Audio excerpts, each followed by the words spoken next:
What is secure attachment? In other words, are you secure in your romantic relationships?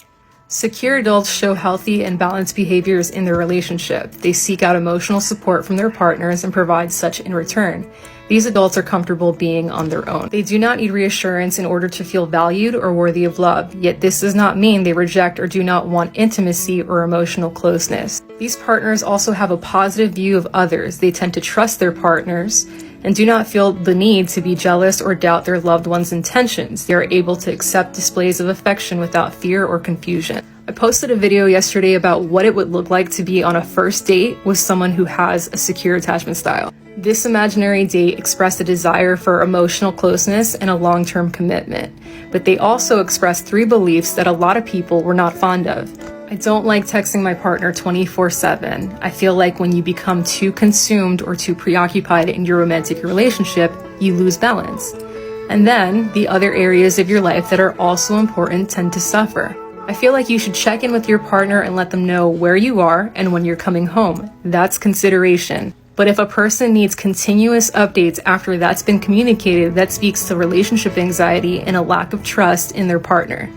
While I will post my significant other on social media, I do not like sharing the intimate details of our relationship as a means of keeping up with the Joneses. Now, if you have an anxious attachment style, you're probably not going to like those statements, but that does not mean that those beliefs are avoidant or unhealthy. Secure attachment is defined by someone's ability to be emotionally intimate, interdependent, consistent, trusting, and committed. A secure partner is very compassionate, and if they have to set a boundary with you, their communication is going to be healthy and kind. But that does not mean that they're going to share the same beliefs as you on these subjects. It's important to ask ourselves, why do we have to be in constant contact with our partner in order to feel safe?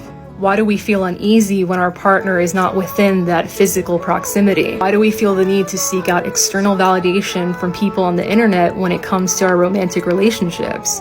My goal is not to invalidate anyone's feelings. My goal is to inspire introspection, advocate for therapy, and guide people towards healing. Because if you're a person who experiences high levels of relationship anxiety or high levels of emotional avoidance, that usually points to a wound that has not been addressed. In other words, you have probably gone through something in life that you shouldn't have had to experience, and it's affected your feelings of self-worth. But we owe it to ourselves to reclaim that. Therapy is a very valuable source, and if you don't have the means or access to healthcare, there are books written by licensed therapists and PhDs about this subject. I also do these one-on-one sessions where you can just vent to a friend and get some feedback.